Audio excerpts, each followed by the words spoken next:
Hello, everybody. Hope you're great. Hope you're fine. In this video, I'm going to talk about, I'm still in the book, The Hidden Masters in Water by Dr. Masaru Emoto. I'm going to talk about the prologue of the book it talks about. So, hope you enjoy it and hope you love it. So, this book is about Patience on Water, about the power of love and gratitude, and what it does with water. So, it talks about how it says water is affected by our thoughts, words, and feelings. Since humans are on the earth are composed mostly of water, the message is that one of personal health, global environmental renewal, and a practical plan for peace that starts with each one of us. It's in the back. So I'm going to go across with a prologue and talk about what it says. So it says, and ask yourself if you are happy. So it says happiness depends on what, or depending on who you are. The question is, do you have a sense of peace in your heart, a feeling of security about your future, and a feeling of anticipation when you wake up in the morning?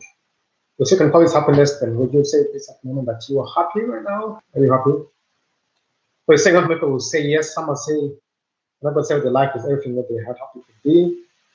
So what's the cause of all this pain? What's controlling the world that's preventing us from being happy? He says in the same statement we live in the age of chaos. Chaos is a condition of confusion indicating the unorganized matter that existed before the creation of the cosmos. By going out of our lives, we find ourselves worn out and fatigued. We're being bombarded with just the past vision and work, which affects problems and misunderstandings.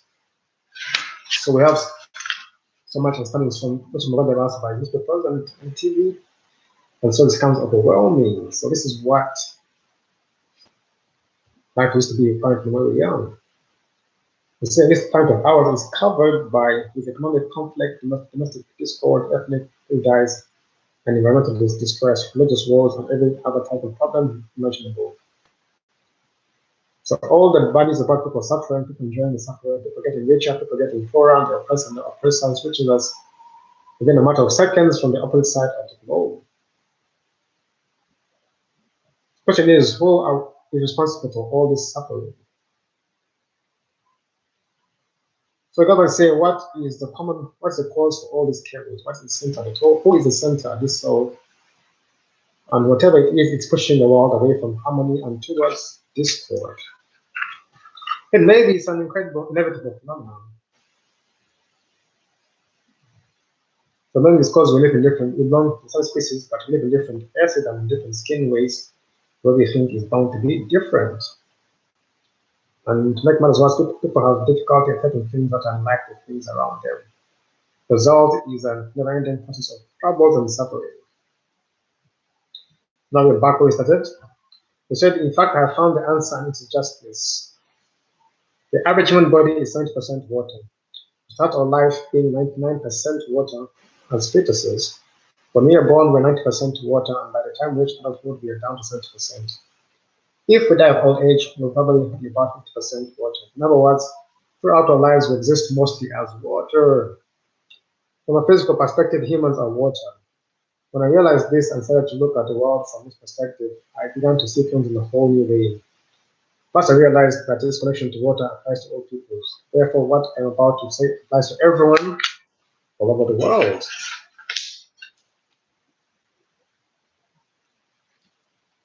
He says he believes that he was also to start seeing the way people. I believe that I'm also starting to see the way people should live their lives. The question we ask is, how can people live happy and healthy lives? Answer is to purify the water that makes up 70% of your body. Water in a river remains pure because it is moving.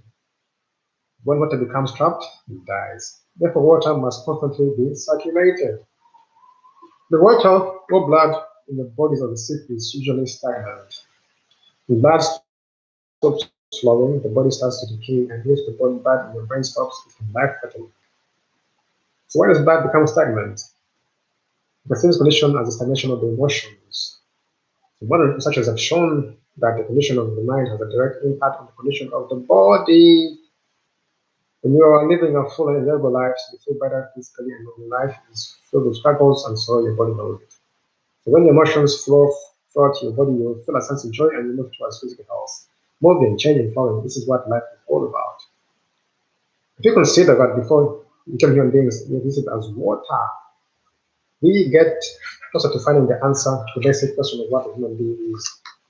If you have a clear understanding of water, we will better understand the human body and even unlock the mystery of why we were born and exist as we do. The question is, what's just water? Some may say it's a life force. If we lose 50% of the water in our bodies, we can no longer maintain life. So water carries the blood and blood body refuels is the means by which nourishment is circulated throughout our bodies. The flow of water enables us to live active lives. Water serves as the transport of energy throughout our body. This transport of energy is similar to freight carbon moves throughout the body. If the body is clogged and sold, then the carbon freight car will also become filthy. And so it is essential that water always remains clean. But now, more than now in the past, more now than in the past, the medical community has begun to see water as a transport of energy, and it's even being used in the treatment of illness. Homeopathy is one such field where the value of water is recognized.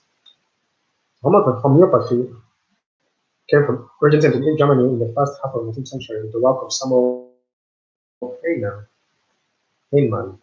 That's 1843. But it's good to go back to the herbal medicine Hippocrates, who wrote down many treatments similar to those promoted by homeopathy. In the word, these pioneers of medicine told us to treat life with life, fight poison with poison. They said, for example, if someone is suffering from lead poisoning symptoms can be elevated by drinking water with the minutest amount of lead in it, an amount ranging 1 part in 10 to the power 12, 1 trillion to 1 part in the 10, 400.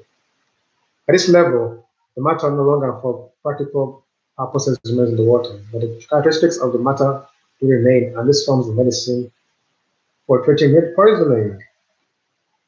Homeopathy proposes that the greater the dilution, the greater the effectiveness. The logical conclusion is that the denser the poison in the body, the higher should be the dilution ratio. Another way to express it again is that instead of the effect of water, the matter being used to get rid of the symptoms, information copied to the water is being used to cancel out information of the symptoms of the poison. The water has the ability to copy and memorize information. We may also say that the water of the oceans has memories of the creatures that live in the ocean. The Earth's glaciers may well contain millions of years of the planet's history. Water circulates around the globe, flowing through our bodies and spreading to the rest of the world. If we were capable of reading this information containing the memory of water, we would read a story of epic proportions. So to understand water is to understand the cosmos, to know the marvels of nature and life itself.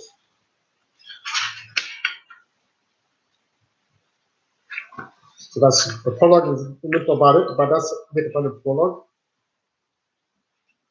So next time we'll talk about the prologue part 2 and finish off there.